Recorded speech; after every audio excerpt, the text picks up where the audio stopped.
Hello, welcome back to our channel. So for today's video is how to use Instagram Super Zoom to add drama to your video. So I'll be showing you new variations of Instagram Super Zoom feature. This time I'm using Android phone. To access Super Zoom on Instagram stories, open up Instagram app, then tap plus sign on the upper right corner. Then we're gonna go to story post. And on the left part, press the hands free. So this is the Super Zoom.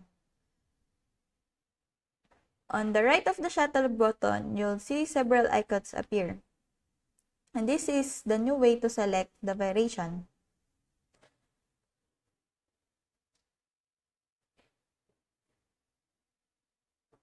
You had to tap the screen to switch modes. Swipe sideways over these icons to see more. Tap one of these icons to select it.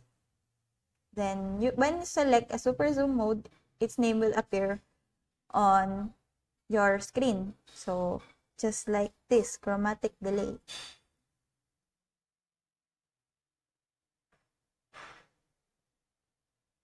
Then, point your camera at whatever you want to shoot a video of.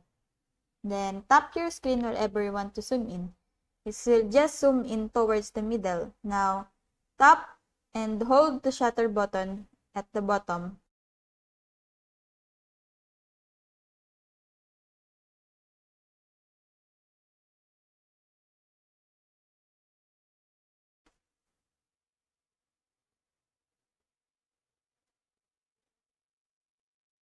So, let's try this one, party lights.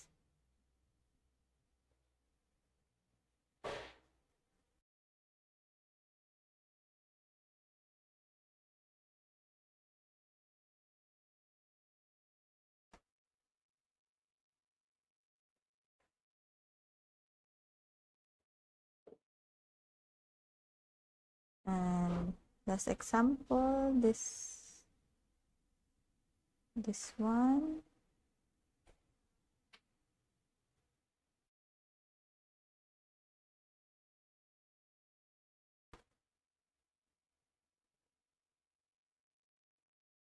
So there's still a lot of variations. I hope this video helped you guys. If you have comments, kindly leave it in the comment section below. And if not, don't forget to subscribe and like.